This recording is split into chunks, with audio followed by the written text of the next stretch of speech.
Hello, Archie Dunlop here with Talking Astrology with Archie on Tuesday, January the 2nd, 2024. I wasn't quite sure what I was going to talk about today. I did notice that there's just been an earthquake in Japan, so I did consider discussing the earthquake. I set up a few charts. To be honest, I didn't find anything particularly dramatic there. There was a full moon on December the 27th, which was sort of semi-square sesquiquadrate Uranus. Uranus is the planet of earthquakes. If you look at what I was saying about that full moon, I did mention, that Uranus is going to be important there. So perhaps that full moon is connected with the earthquake in Japan. But there are earthquakes all over the world. They happen all the time. Now, clearly, this is the biggest earthquake that's happened recently, I believe. So maybe it was connected with the full moon, but the connection just seemed to me a little bit tenuous. So I thought I'd talk about something else. In fact, I'm going to stick to my original plan, which relates to this unsealing of these records connected to Jeffrey Epstein, which the press are getting very excited about. I was looking at sort of online news sites, and Bill Clinton's name kept coming up. Apparently, he is John Doe number 36, with relevance to these names that are about to be released. I think on is it January the 1st, January the 2nd. So these names are about to be released. Probably by the time you see this video, because I am actually recording this video in the early hours of January the 1st, we'll know more about the exact timing of it. But I thought I'd cover it.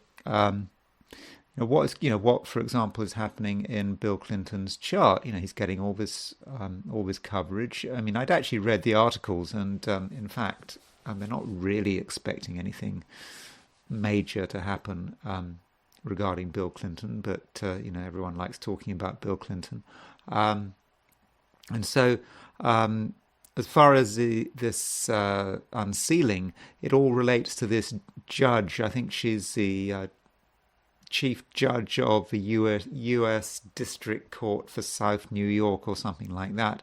And her name is Loretta Preska. And so I thought I'd have a look at her chart, see if there's anything going on. And yes, I wanted to look at Bill Clinton's chart. So that's really what I wanted to do.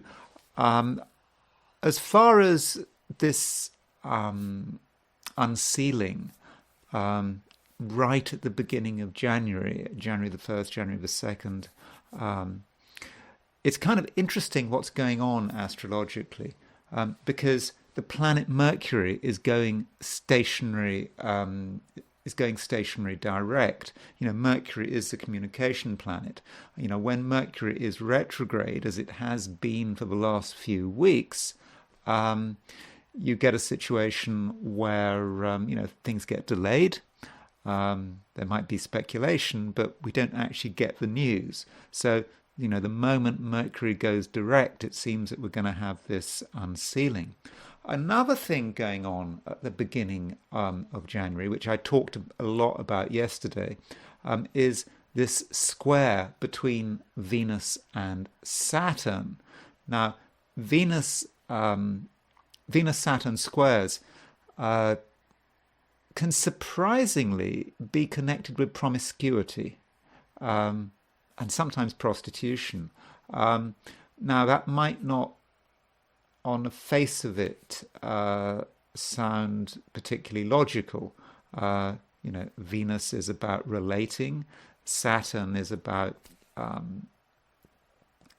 restriction, um, uh, perhaps even about responsibility. But really, Saturn is about kind of materializing and objectifying things, and so that may be part of the link between the Venus-Saturn square and prostitution and promiscuity, or it's about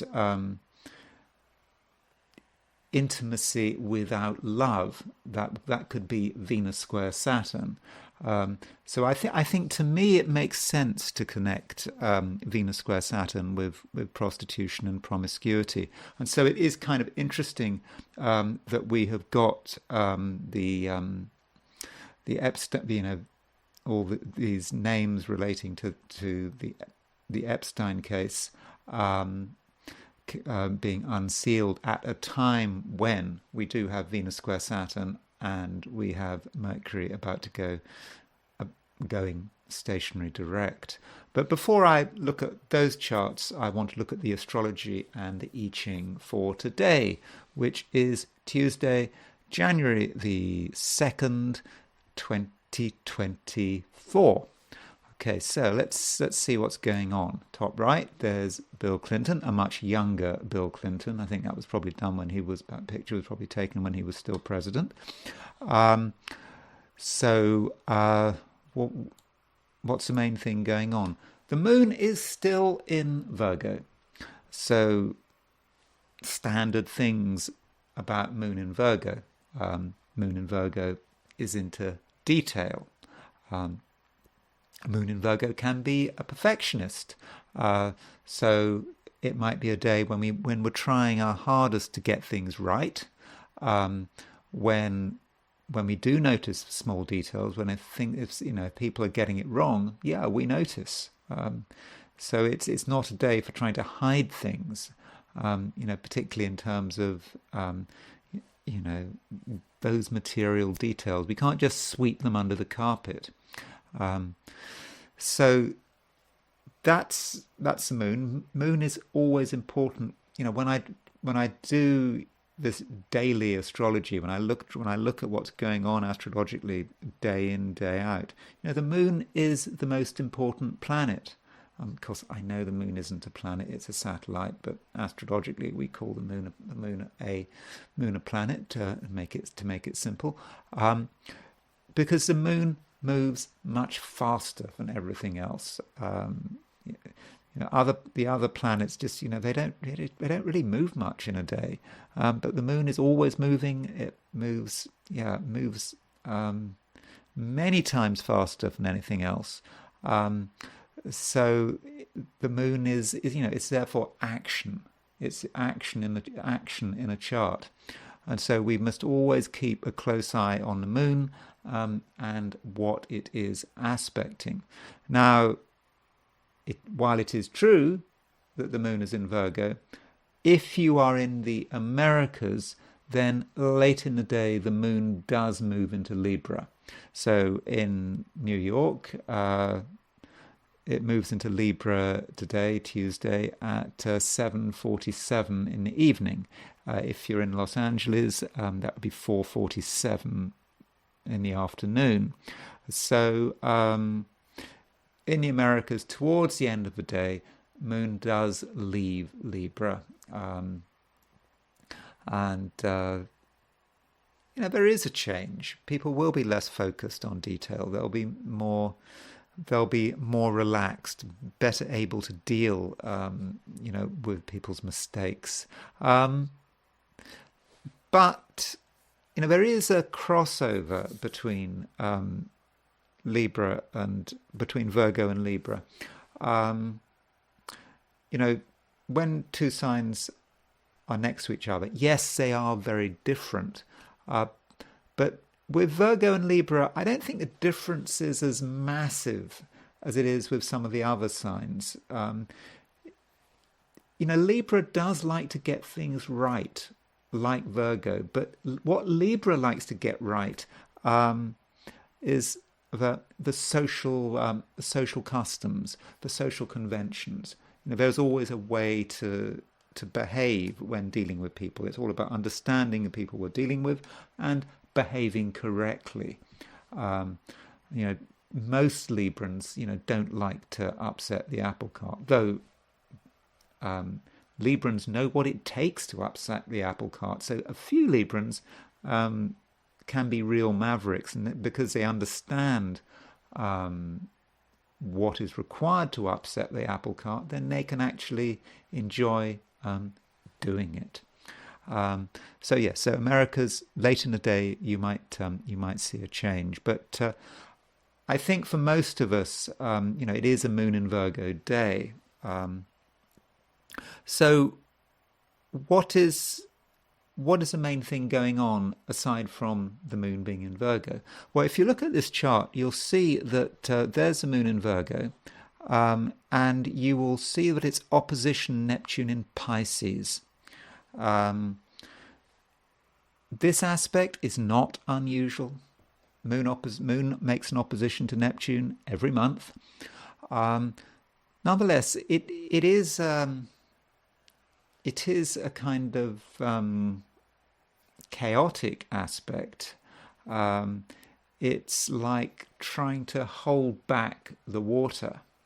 Moon in Virgo is trying to make sure that there isn't a flood. You know, trying to sort out the details. Trying to stop up the holes which are preventing the water coming in, and sort of Neptune is the infinite ocean, and I suppose we might see that in an emotional sense. You know, Moon in Virgo is trying to keep it grounded. You know, let's just look at what's in front of us in a material sense.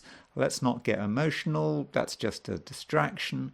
But yet it's hard. You know, the forces of chaos are out there. They're at the gates. And so that is what poor Moon in Virgo is trying to negotiate. And the situation is made more difficult by Mercury and Mars. So you can see that the Moon, 26 Virgo, that's in terms at least New York at noon, is separating from a square with Mercury, and it is moving towards a square with Mars. So in the jargon, we have a T-square. So in astrology, a T-square is when you've got an opposition and a square. So this square is, you know, you can see this is like an upside down T. In fact, I can actually show you what that would look like. Let's turn that chart upside down, shall we? There's our T. Moon opposition Neptune with Mercury and Mars on the T. So there's our T. And so if you remember, you know, over the last week, I've been talking about Mars square Neptune, Mercury square Neptune, all the scope for misunderstanding and whatever. In fact, yesterday, in fact, today, to some extent, we do have Neptune aspecting the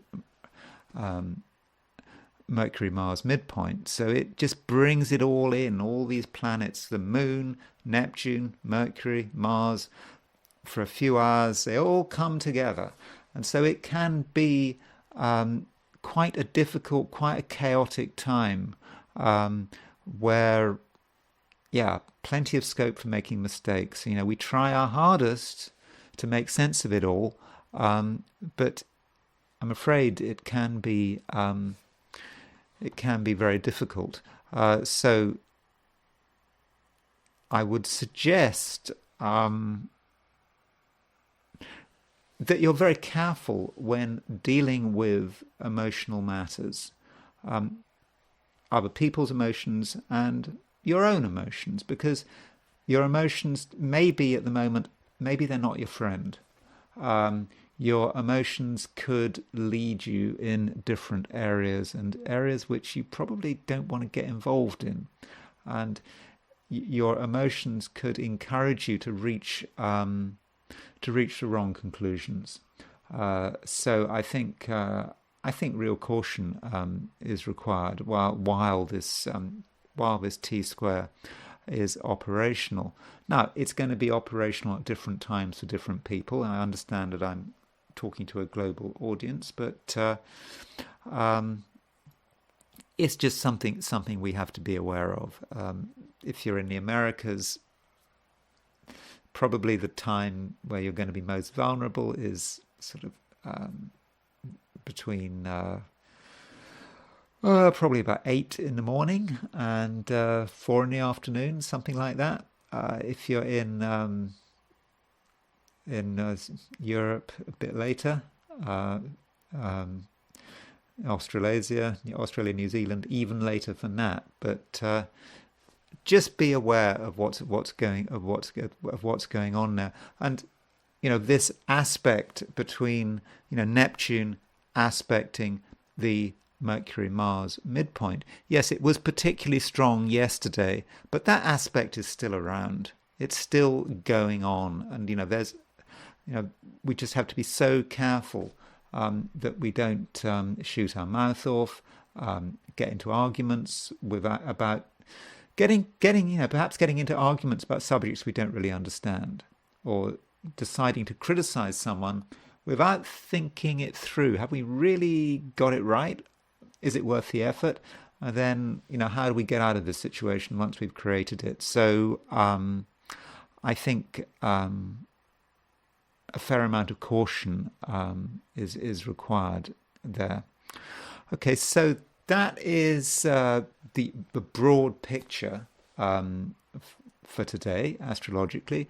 And so what I want to do now is look at the situation for each of the 12 signs of the zodiac. So these are my star sign forecasts for Tuesday, January the 2nd, 2024. Aries. It's a time, Aries, where you need to be, you need to be very disciplined. It's really not a time for sloppy thinking, and don't focus too much on the future. What perhaps you'd like to be doing tomorrow, or maybe even what you'd like to be doing in 4 hours' time. You've got to be looking at what is in front of you. That's really important. Looking at the details in front of you and making sure that you get it absolutely right. That's enough. It's not about getting praise. It's not about getting glory. Do that, and it should be okay. But you do have to be aware of all the things that could make things go wrong, all the ways in which you can distract yourself, because there are plenty of distractions. Now, some of those distractions are coming from yourself, from your own emotions. You have powerful feelings, but the feelings that you're dealing with today are just not helpful. Be particularly careful of fantasies. Fantasy. You don't want to get involved in fantasies today.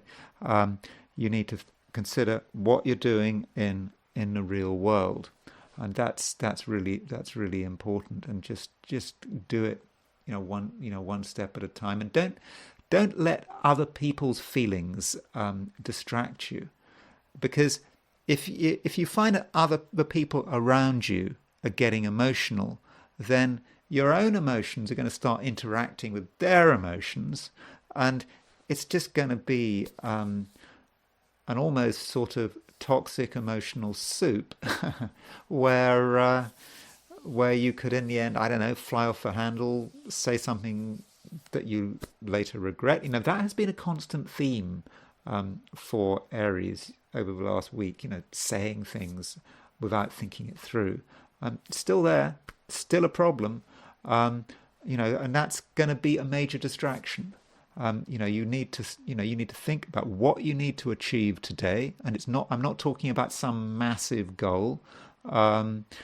It's not about working out nuclear fusion over the afternoon. It's just about having a simple task. Give yourself a simple task and accomplishing it, and not being distracted. Sorry to sound boring. Taurus.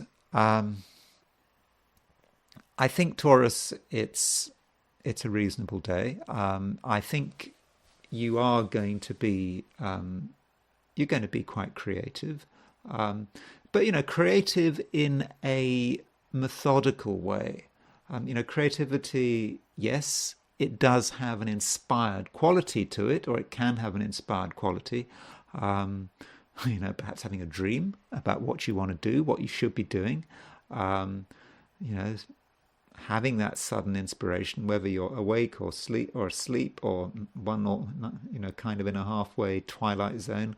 That is part of creativity. But when you're actually being creative, you've got to get down to it, and you've got to make sure that you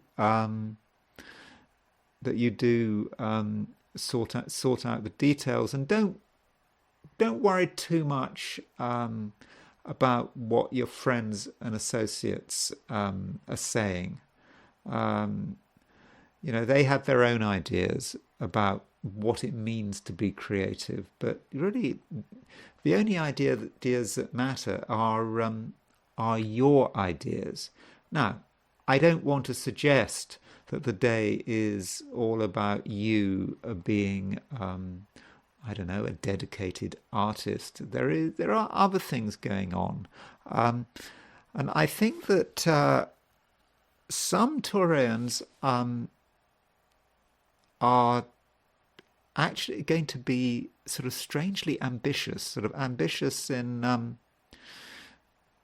sort of quite a powerful way, about asserting your authority. Suddenly it comes out of nowhere. Everything's normal, everything's fine, everyone's minding their own business, and suddenly, Taurus, you say, no, I need to take control of the situation, and it just happens. And you just say, no, I'm in charge, do this, do that. And it will come out of the blue.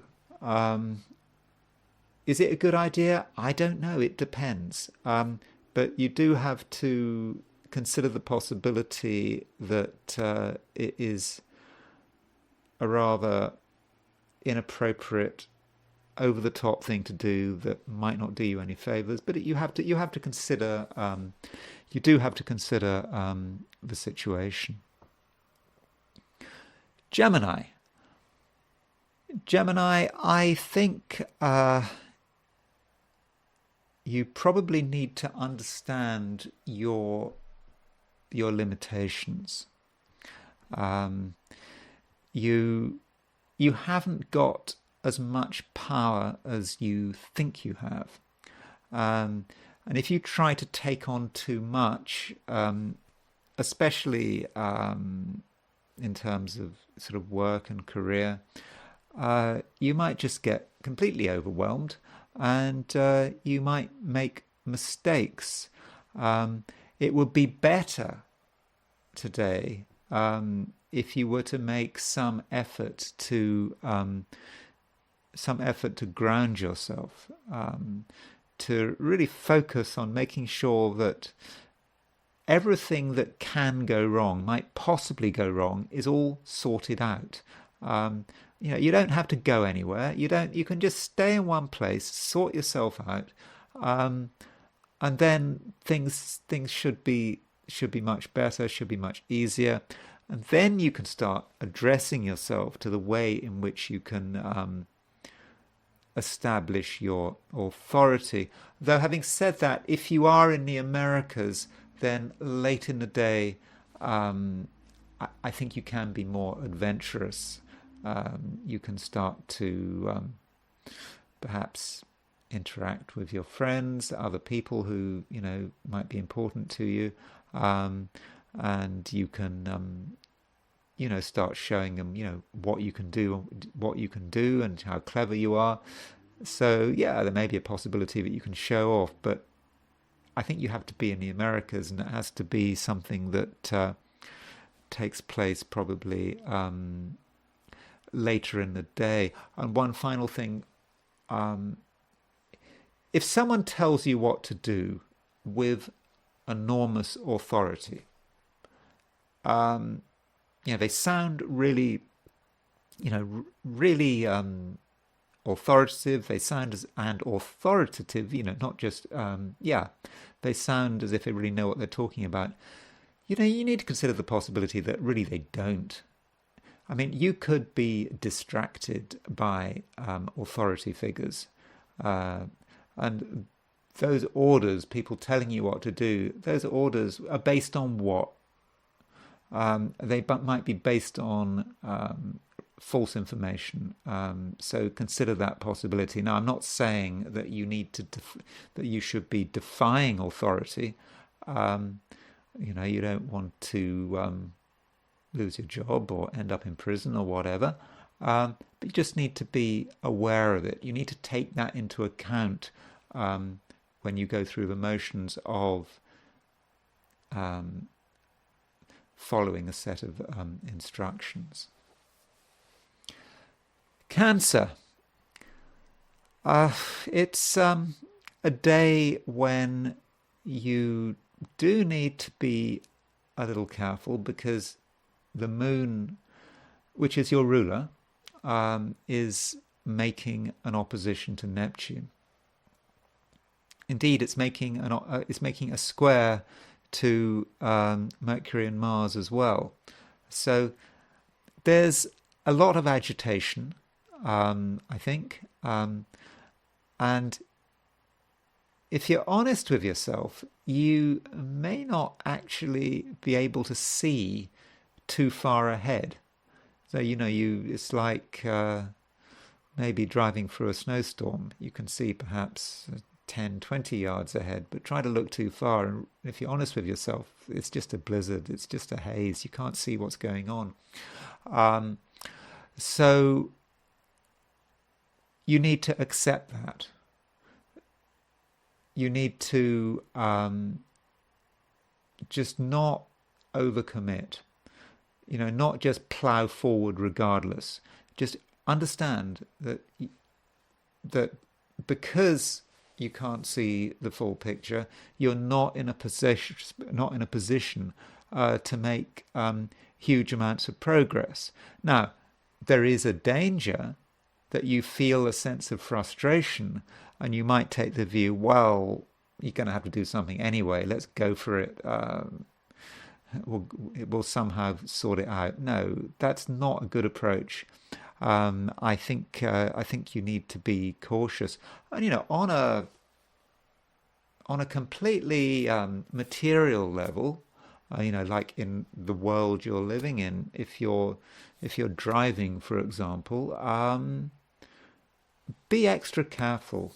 Because the moon is moving through Virgo, and in the Cancerian chart, Virgo does have a special association with cars and short distance travel, and with moon opposition Neptune, what seems to be a simple drive could turn out into something else. So be careful if you're driving, and if you don't need to take a car trip, maybe don't. Is it really necessary? And maybe you can just stay in one place, and you could get lost. I mean, I know that if it's a short distance journey, you would kind of not expect to get lost, but if there's any possibility of you getting lost, it's always possible. But yeah, driving may not be an easy experience. Plus, it might be quite annoying. So that's something to consider today. So I think Cancer, it's a good idea to stick to what is safe, and save the adventures for later. Leo. Leo, you do continue to be a little concerned about money. I think that your grasp on money today is not going to be great. You may not fully understand what things are going to cost. If you make financial commitments, your commitment may be based on a misunderstanding of what it's going to cost in the end. There may be extra expenses which you haven't really considered, which you actually should be considering. And at the same time, I think there's a possibility that when you're involved with financial matters, you just get annoyed because things don't make sense, and the people you're having to deal with don't make sense. So that is, if you like, the sort of a negative side of the day. At the same time, though, you do have a definite dynamism to you. A dynamism that may relate to being able to take dramatic initiatives, doing something that you really weren't expecting on doing, which leaves a lasting impression. I suppose you could say that you are sort of constantly responding to what's going on around you in your immediate environment, and you may find yourself in a situation where you really feel you do have to respond. That might be the right thing to do. But what you don't want to do is to sort of respond violently. That would not be a good idea. If you're in an extreme situation, and this is a totally extreme situation, Leo. So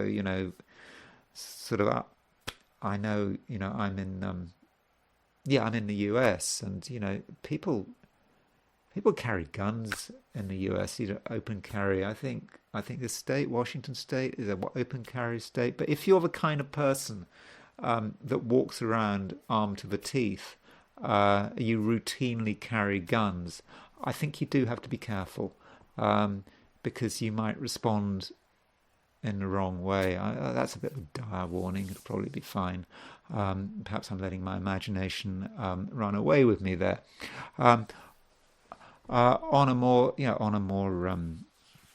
pleasant note, the sun is your ruling planet, and it is aspecting the Venus-Uranus midpoint. Venus-Uranus is about sudden relationships, things happening in relationships. So it may be that there's a surprise event in a relationship. Okay, it could be a good event, could be a bad event. I suspect it'll be a good event, something you weren't expecting. Suddenly meeting someone out of the blue and it having fortunate consequences. So be open to that possibility. And, your sense of excitement and may be able to sort of carry the day, and, just do consider what another person might have to offer. And it might be an offer that just comes completely out of the blue and is really completely unexpected. Virgo. The moon continues through your star sign. Okay, if you're in the Americas, the moon does leave your star sign late afternoon, early evening, depending where exactly you are. But the moon is moving through your star sign for much of the day. And as I said yesterday, this is not a bad thing. It means you're in control. It means you understand, the emotional and human environment in which you have to live. But this understanding may at times start to sort of break down, um, perhaps because one particular person is being confusing. They may be giving signals that don't really make any sense to you, and you just may not be sure how to respond. And matters are not helped by the fact that the moon is on the Mercury-Mars midpoint, and so your response to the situation may not be appropriate, perhaps because you're looking at the wrong things. You're supposed to be looking at one set of cues, and you're looking at another set of cues which are irrelevant, and they're just a distraction. So be very careful there. There is a real danger today that you get led astray. So you really must watch out for that. And I suppose the way to deal with this is to sort of not think too much about other people, whether they be partners, lovers, members of your family, whatever. Think about yourself and try to work out how you want to arrange your environment, at your own pace. Don't allow yourself to be hurried.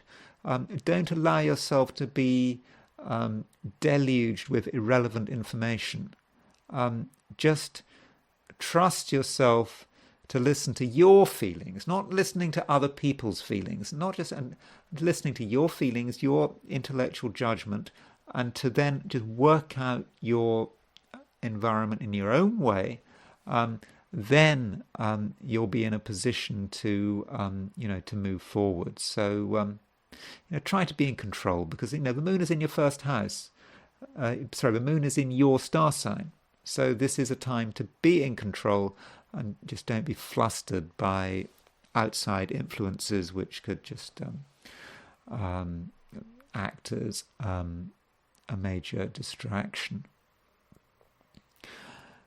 Libra, you are not perhaps in a frame of mind where you really want to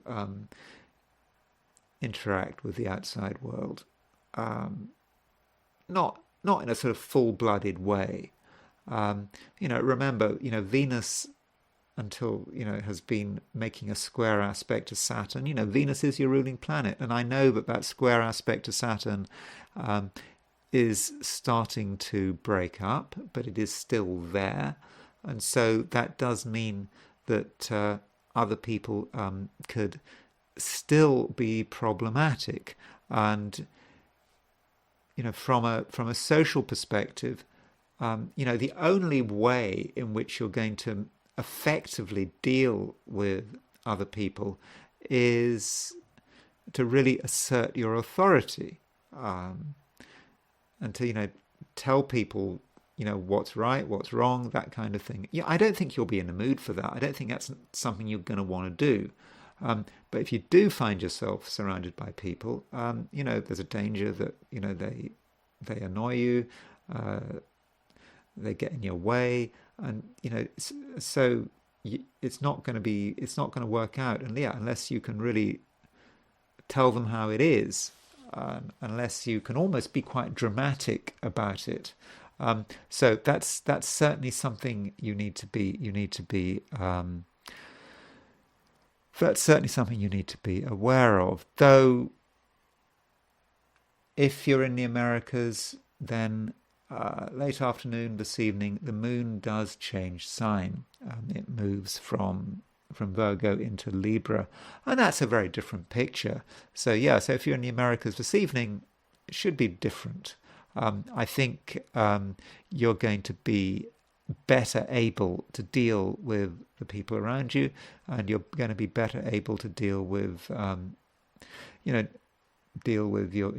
your social life. And if you want to go to a party, meet friends and whatever, it should be fine. I don't think you'll have any problems there. But yeah, if you're not in the Americas, then yeah, I'm afraid that the moon is going to the moon is going to be in Virgo all day long, and really that does suggest that socializing should probably be avoided. Scorpio. Scorpio, it's a time when you continue to regard other people as important, like it or not. I mean, they can mess you up, they can cause you problems, but they can be a help. It all depends how you manage things, and it also depends, to the extent to which you're able to listen to your own feelings. And if you can listen to your own feelings, work out who to trust, who not to trust, then things should be fine. What you want to watch out for is people being stupid. People just behaving in a silly way. So if you see someone being childish, it's not good. It might just seem, it's just a bit of a laugh, whatever. Why do we have to take the whole thing seriously? No, that's no good. So people that seem to be trivializing things, making light of the world, those kinds of people should be avoided. They are not harmless, and such frivolities can lead to bad things. They could lead to mistakes. Now, you could say, what you could do is you could bring them down to earth. You could say, it's not a joke, that kind of thing. But do you really want to do that? I think you can just watch, see that someone is not serious, and just avoid them, at least in the short term.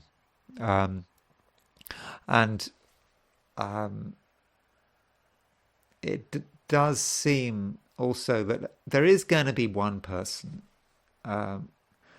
who's going to be really annoying. Okay, it may just be because they're not taking things seriously, but it may be something to do with money. Someone's approach to money could just feel wrong, and again, I think it's probably best that you stay out of their way. And if anyone tries to persuade you to do anything of a financial nature, you do have to be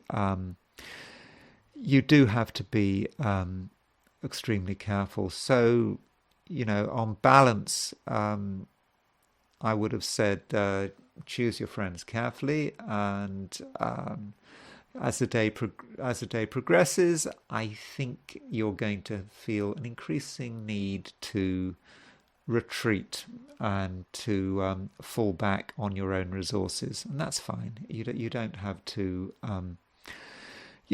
apologize for it. Sagittarius, you have clear ambitions. There are things you quite clearly want to do, but you may feel that you're kind of running out of time. That you might almost think that you've sort of missed the boat, and then you might feel that you have to hurry things up. That's not true. It's the beginning of the year. It's January the 2nd.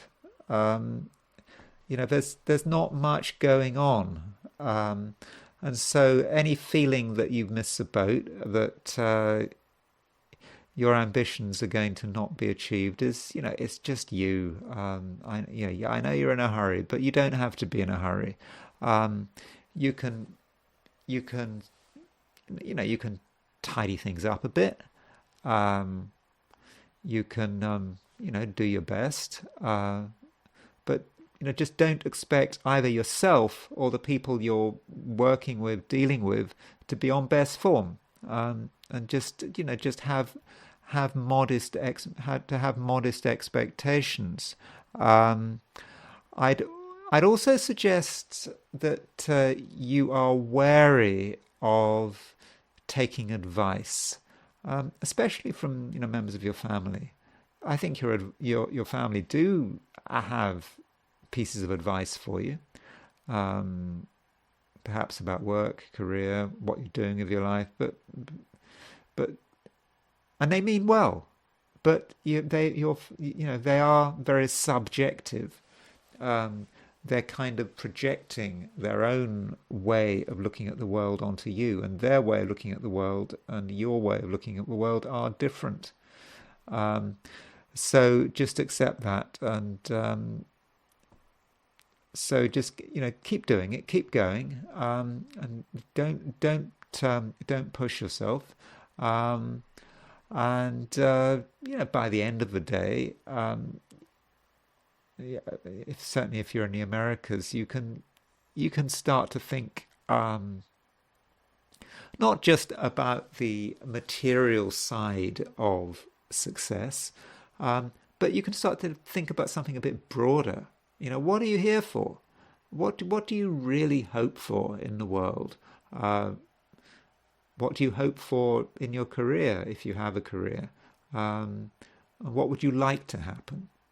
Um, just think about that, and at that stage you might get some useful feedback from other people, but not the kind of feedback where you're being pushed to do anything. But it might be a good idea to consider your sort of overall sense of direction, and what you're here on the planet, you're on the planet for, and that kind of thing. And those are good thoughts to have at the beginning of the year.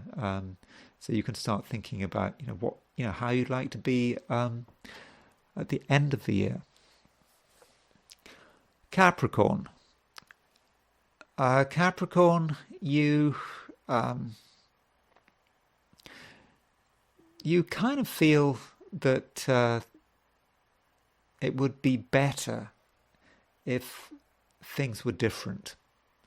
There is a certain sense of dissatisfaction here. Um, you you'd kind of like to really force people to do things your way. Um, I think this tendency has been going on for some time, maybe a couple of weeks, perhaps since the winter solstice, just before Christmas. But I think it's really strong. I think you're getting a bit tense about it. You're thinking, why are people doing what they're doing?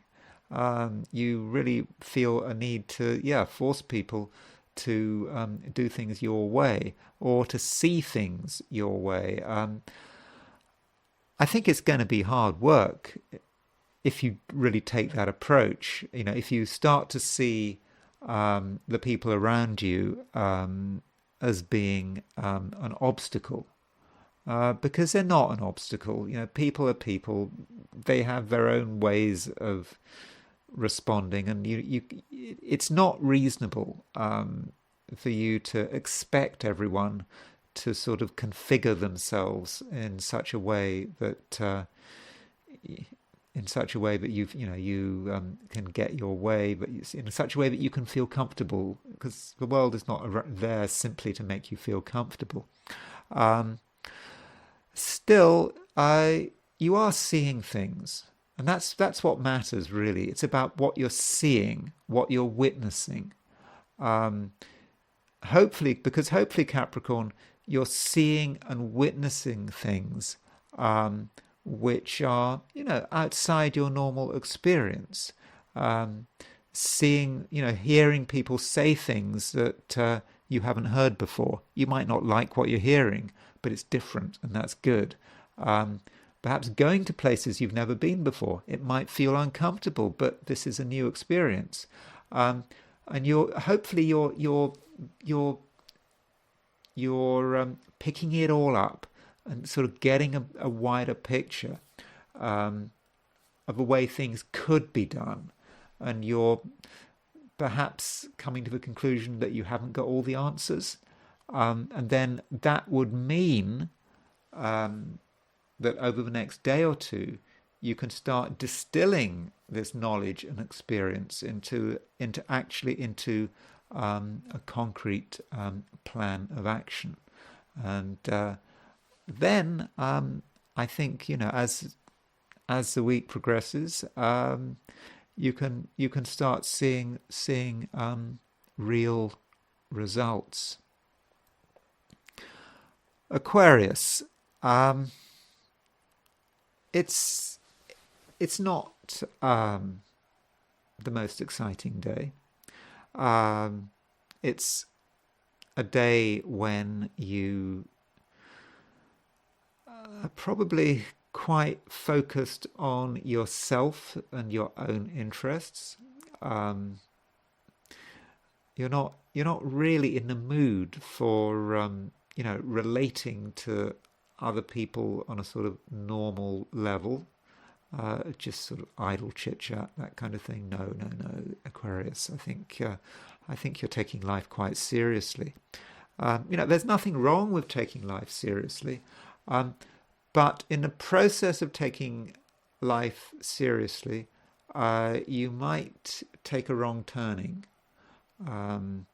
You might be looking too hard at something.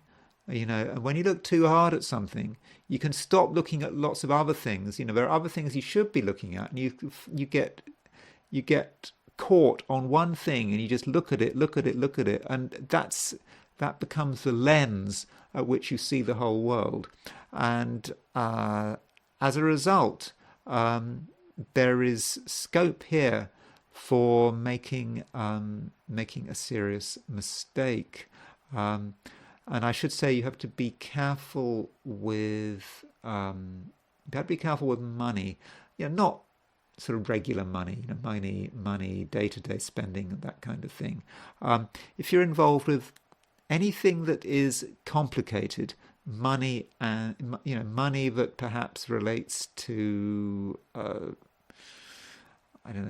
other people's money, legacies, joint accounts, planning, pensions, that kind of thing, really sort of difficult money, then you do have to be careful, because there is some possibility that you reach the wrong conclusions. And if you reach the wrong conclusions, you might decide you don't want to change your mind again, and so you might get caught on a particular path, which is going to do you no good. So if you are involved with complicated money, especially involving other people, then I suggest that right now you don't decide anything. It's not a good time for making decisions, even though I understand Mercury has just gone direct. Mercury is a communication planet, and that might spur you to making a decision. But if that decision relates to money, I would be inclined to put it on hold. Pisces. Relationships do continue to be important. There's nothing that can be done about that. You're not alone, and your happiness and your well-being are influenced by what other people do. You can't avoid that. No, Pisces is an island and all that kind of thing. I know it's a bit of a cliche, isn't it? But I suppose as a Pisces, though, you should perhaps recognize this, because Pisces, the fish, you're in the tide. You have to move this way and that way depending on some sort of external pressure, and there are certain people whose actions and lack of action is going to have an influence on you. Now, there is a temptation to look at other people and their actions and to say, well, that person is sort of an independent operator. They do what they like. Their actions impact me for better or worse. Nothing I can do. Now, that would be untrue, because you are more powerful than you realize. There is feedback going on. You behave in a particular way. Other people pick up on your behavior, and that impacts their behavior, and that impacts you. So you've got a loop going on here, and you need to recognize that loop. And you also need to recognize how you might be impacting other people. And it's possible that there are things you are doing which are creating a wrong impression, causing confusion. And if other people don't really understand you, that's going to impact how they treat you, and that in turn will impact how you treat them. So what you've really got to try to do is to consider the way you are communicating, because there are certain aspects of the way you communicate which need to be changed. And I think in general, you need to make them a lot simpler. Now, having said all that, and perhaps given a rather negative impression about your relations with other people, it's worth noting that Jupiter, your ruling planet, is currently aspecting the Venus-Cupido midpoint. Now, Cupido is a hypothetical planet. It doesn't exist. But still, I kind of like to use it. I'm not going to go into why I think it might work. But Cupido is about unions. It can be about marriage. And Jupiter is your ruling planet. I take the view, by the way, that Neptune does not rule Jupiter. It doesn't rule Pisces, it's Jupiter. So you've got Jupiter aspecting the Venus-Cupido midpoint. And this allows you to form some very useful unions today, or at least start the process. So if there's someone who you have been meaning to get closer to, now might be the chance to start making the first moves. You can be subtle about it. You don't have to take dramatic initiatives. But at some level, Pisces, you are geared up at the moment for intensifying a relationship, or for starting some kind of union. Okay, it may be romantic, it may be a friendship, it may be something to do with business. I don't know, it depends on the situation. But this Jupiter aspecting the Venus-Cupido midpoint on its own in isolation is entirely positive, entirely beneficial. So consider, who is this person that you can bring into your life? Or maybe they're trying to bring you into their life. I'm not necessarily talking about marriage or anything. I'm just talking about a stronger link between you and another person. So consider that, and look around you. Look at the people around you. Not all of them are a problem, and there's one particular person who could, who you, I think, could have a very powerful rapport with. Okay, so that's the astrology. And what I want to do now is move to the I Ching. So I asked the question, what is Tuesday going to be like for people watching this video? And I got a single hexagram. This hexagram didn't move. No moving lines. Simply 21 biting through. The symbolism here is something with a tough exterior, but in that exterior is a piece of gold, and you've got to bite through it. Obviously, don't break your teeth, but so you have to look through the problem, look through a problematic exterior and understand fundamentally the real thing you're dealing with and the real goodness underneath. And I think this specifically relates to people. There may be people around you who are, what do they say, rough diamonds, or people who could really be great, could be very good for you, but not in their current form. They need to be, well, the I Ching actually uses the word punishment, but punishment in the sense of not punishment as in sort of deterrence or retribution, but punishment in the sense of reforming someone, rehabilitation. So if you can change the way someone is, you can get through to that gold. So consider that when you're dealing with whatever you're dealing with the people, when you're dealing with people. But it may relate to something else. It may relate to an object or something you're working on, which on the surface is a bit of a disaster, appears to be a bit of a disaster, but actually there is real gold underneath it, and what you have to do is change it, bite through, get rid of this rather problematic outer crust and get to the gold, because it's there. And I'm not saying it's going to be an easy or straightforward process, because this hexagram is locked. It doesn't move anywhere. So when you've got a locked hexagram, it often means that there isn't any action. You can try to make the change, but actually getting results, getting the action could be hard work.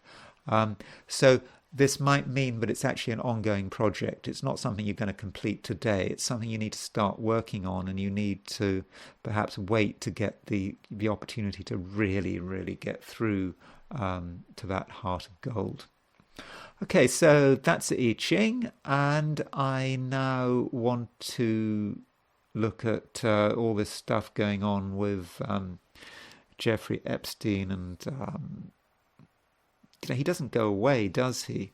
I wonder, talking about Jeffrey Epstein, I wonder if someone can have a transit astrologically when they're dead.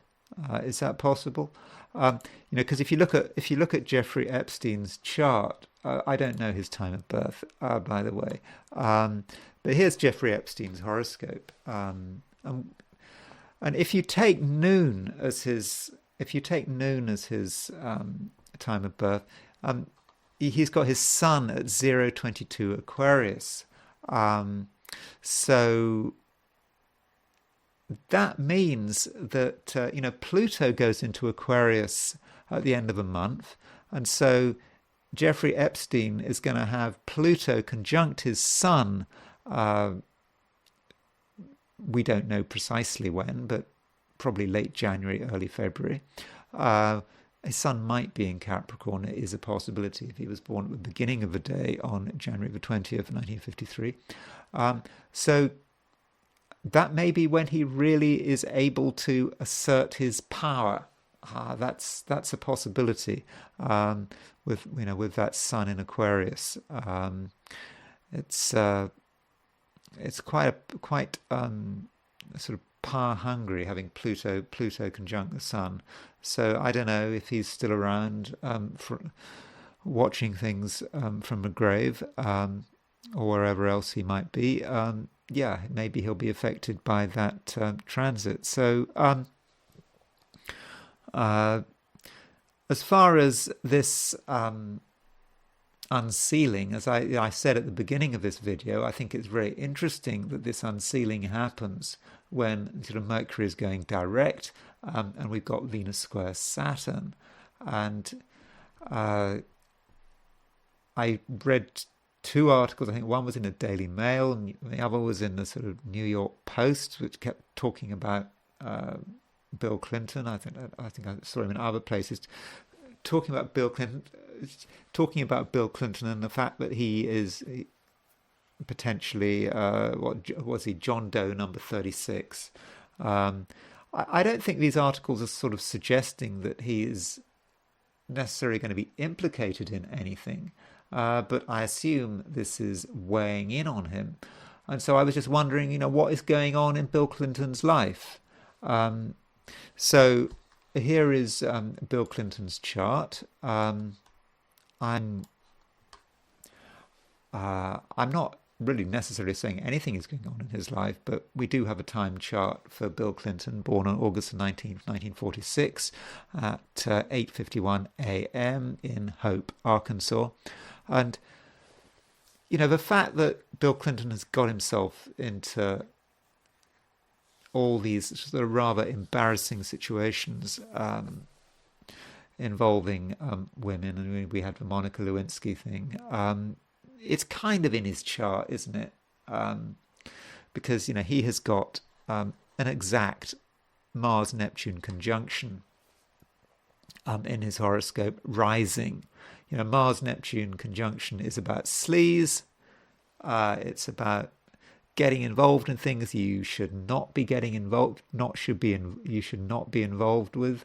I mean, I suppose in Bill Clinton's case, it's not about drugs, I assume. It's about, sex is perhaps the issue here.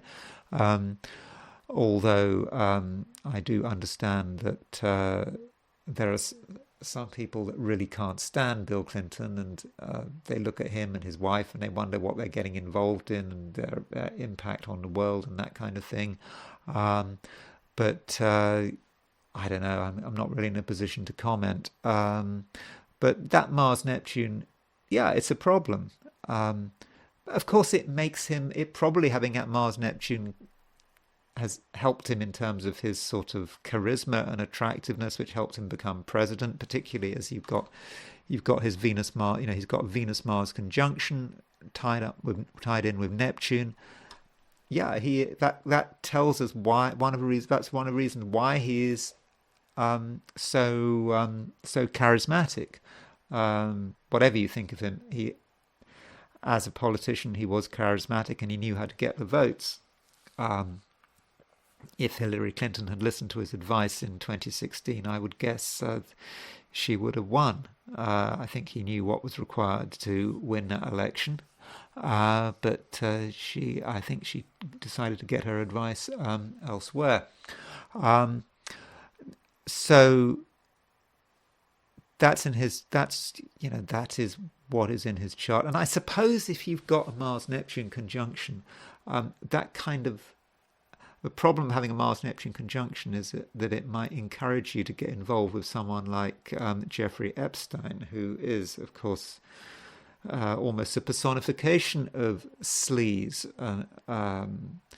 and getting involved in things which are sort of nefarious. So there may have been an attraction to Jeffrey Epstein, but maybe Bill Clinton kind of couldn't help himself. I mean, I don't know. I think that is a possibility. So, what about the the next few days? Is there anything going on in Bill Clinton's chart that we should know about? I asked that question.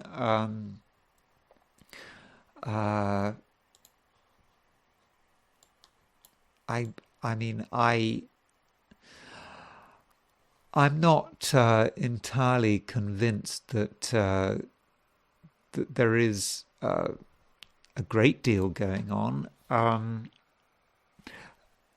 the inside is Bill Clinton's natal chart. And remember, it's a precisely timed chart. We know exactly when he was born, and on the outside of his solar arc directed planet. So that's when you move each planet 1 degree for a year. So if you want to know what's happening when he's 77 years old, you'd move all the planets 77 degrees.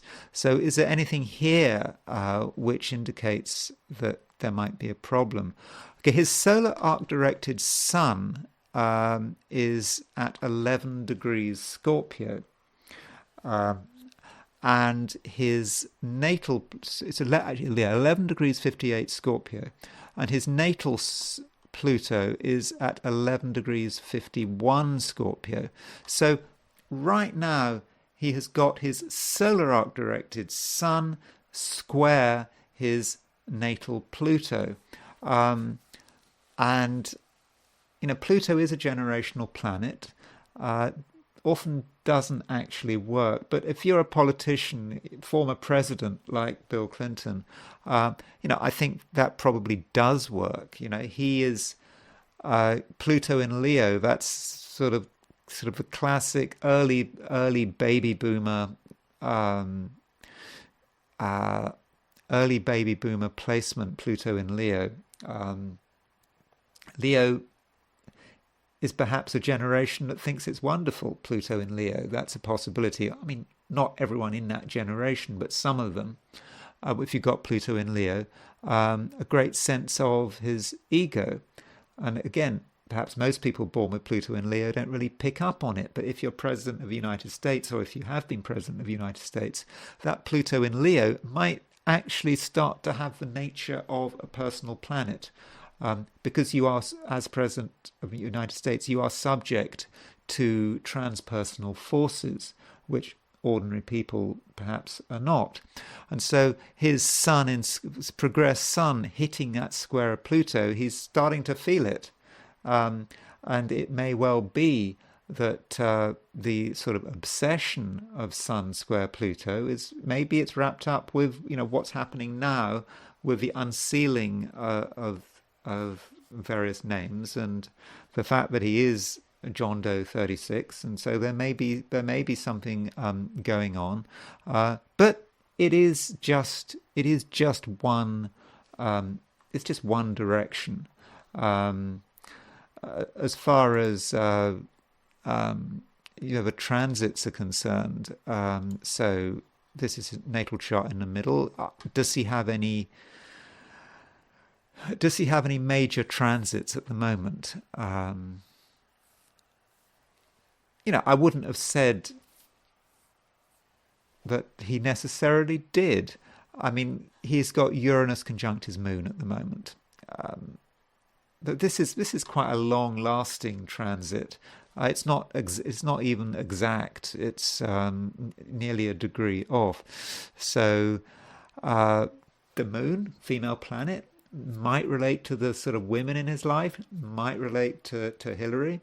So if you got Uranus on your moon, then the behavior of the women in your life, the behavior of all the women you've ever met, may be difficult to predict. So that's certainly a possibility, and I suppose it might tie in with the unsealing, but I wouldn't have said that on its own Uranus conjunct Moon, when it's not even exact, I wouldn't have said that it was particularly impressive. Jupiter. Jupiter. Let's look at transiting Jupiter. Maybe there's something going on here. Now Jupiter has just gone stationary direct. Jupiter's been retrograde for quite a few months. Now it's gone direct at 5:36. Now here is Bill Clinton's 8th house cusp at 3 degrees 3 Taurus. Now, traditionally, the 8th house, this is Placidus' 8th house. 8th house is connected with sex, deeper emotions. So that's where his Jupiter is. So you could have said, oh, well, Jupiter is quite a fortunate planet, is it? I mean, it should be. But on the other hand, Jupiter may bring things out into the open. Maybe Jupiter doesn't like secrets. that is a possibility with Jupiter on his 8th house cusp. So Jupiter transits is, they're not always fortunate. Maybe Jupiter is bringing something out into the open. And notice that Jupiter at 5 degrees 36 is making a quincunx, an 150 degree aspect to his ascendant, and he's got Mars and Neptune on his ascendant. So Jupiter's starting to make a quincunx to his Mars-Neptune conjunction on the ascendant. Now, quincunxes, I don't normally pay a huge amount of attention to quincunxes, but he does, no doubt, he's got Jupiter quincunx his ascendant, and this perhaps may be a bit troubling. Whatever Jupiter is releasing, he's finding it difficult to square with how he presents himself to the world. So this might be kind of troubling for him. Certainly a sense of unease, but I wouldn't go so far as to say that it was actually a disaster. What about his returns? So solar return. So if something bad is about to happen, well, maybe the solar return would give us some indication. So here is his solar return for. This is his solar return for his last birthday, August the 19th. There's certainly a bit of aggravation here. In his solar return, he does have a conjunction between the Moon and Mars. So, conjunction between the Moon and Mars. Moon and Mars can actually indicate a difficult woman. Moon is sort of universal sort of significator of women, and it's conjunct Mars. So that could be angry woman, and then particularly when you've got Mercury in Virgo, Mars in Virgo, and Moon in Virgo. So there's a possibility there that something's not right, so that there's something he has to deal with. And look at Neptune. The Moon is making an opposition to Neptune in his solar return, and I don't know when precisely these names are going to be unsealed. But we do know that today, certainly today, Tuesday, there is an opposition between Moon and Neptune. And so today's Moon-Neptune opposition kind of may resonate with the Moon-Neptune opposition in Bill Clinton's solar return. So I think that is difficult. The fact that he's got Moon, Mars, opposition Neptune, Mercury, Mars, opposition Neptune, with the Moon also involved with that. So, yeah, I would have said the solar return might indicate that there might be a problem in this year of a Neptunian nature, and I suppose for John Doe 36, this issue is a bit Neptunian. Now, what about the lunar return? So the solar return happens once a year. Lunar return happens every month. So what about the lunar return just before these names get unsealed? So let's have a quick look at the lunar return. I did set it up somewhere. There it is. This is his lunar return for December the 23rd, 2023. Remember, I when I do returns, I always set them for the place of birth. I don't set them for where he is. That's the way I do it. So lunar return, we see that the moon is conjunct Uranus and it is opposition Venus. So we have this Venus-Uranus opposition that was around December the 23rd. I did talk about that Venus just before Christmas. There was that Venus-Uranus opposition, and it took place pretty close to his moon.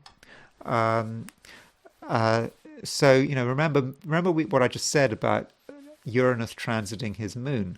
Uranus transiting his moon could be about the moon being in a man's chart something which is projectable. It could be about a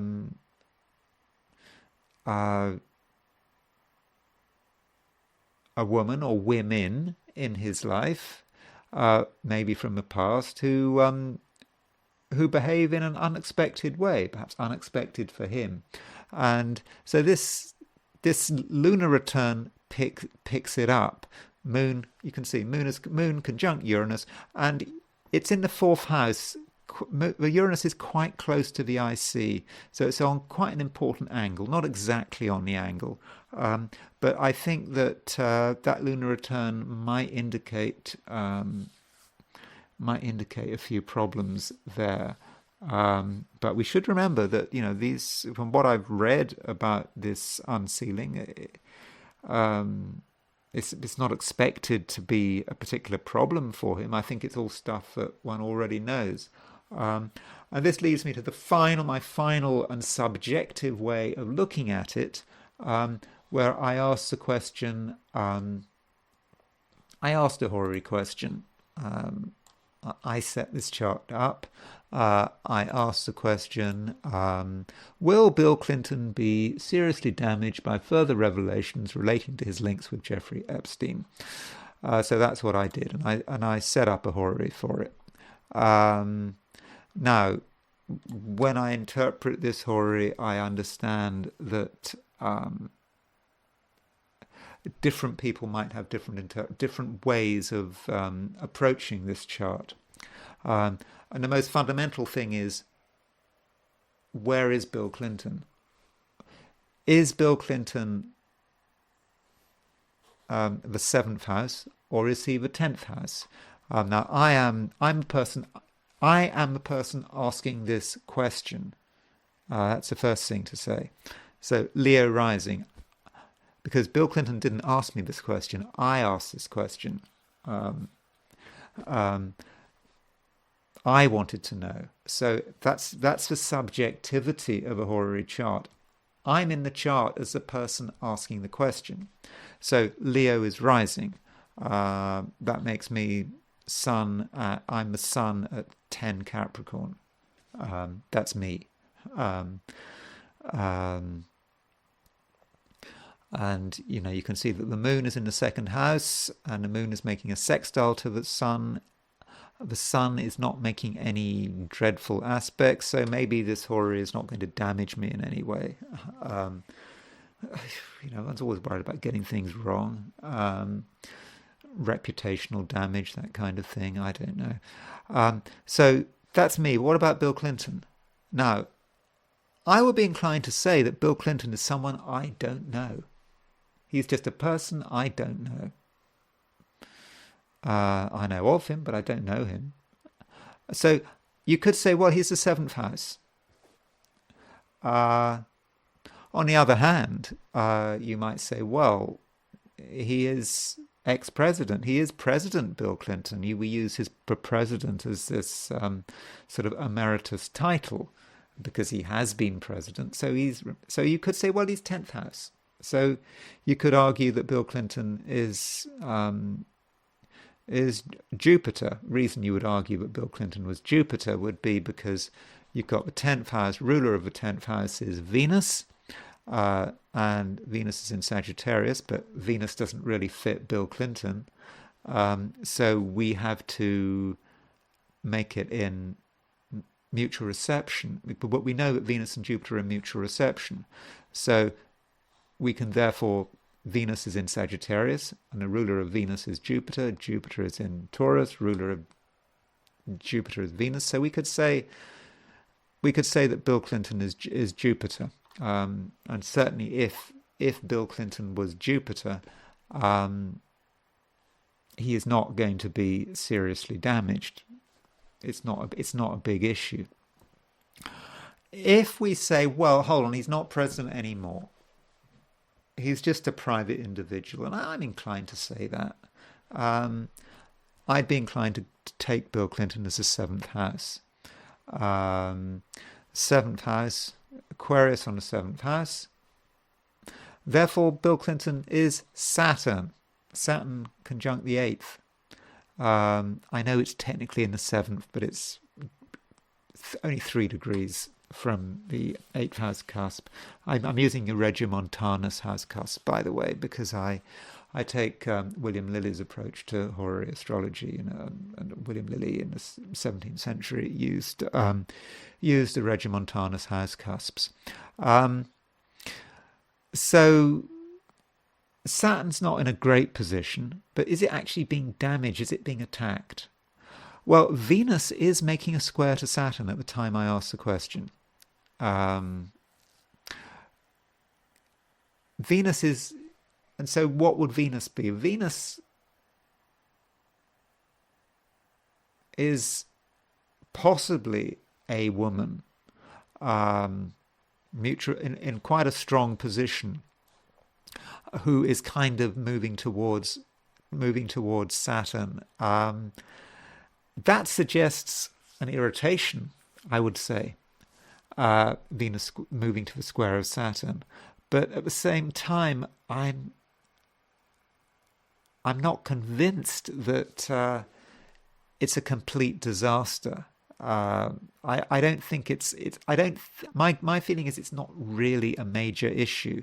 It's certainly an irritation. Remember, Saturn is in Pisces, which is the exaltation of Venus. So Venus does have a lot does have a lot of sort of control. I don't say control, but it has a bearing on the matter.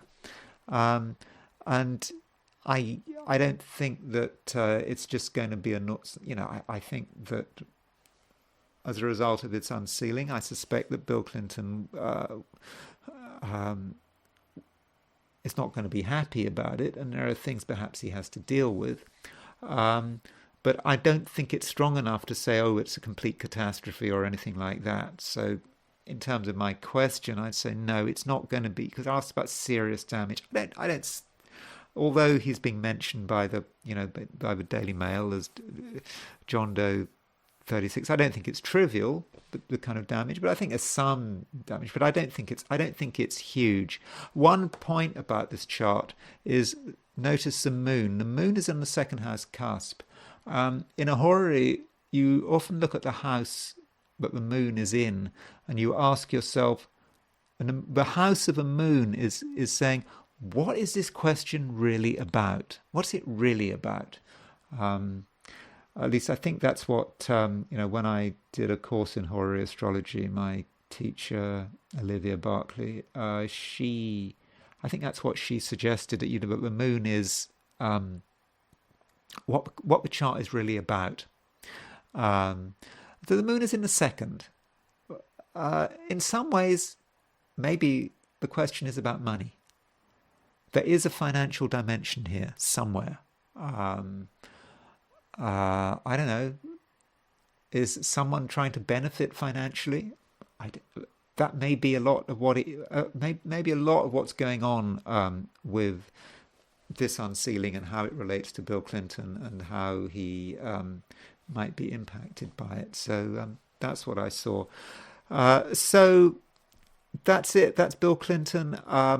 I'm sorry not to have sort of been more dramatic about it, but I just thought it was an opportunity to just look at Bill Clinton's chart, and to look at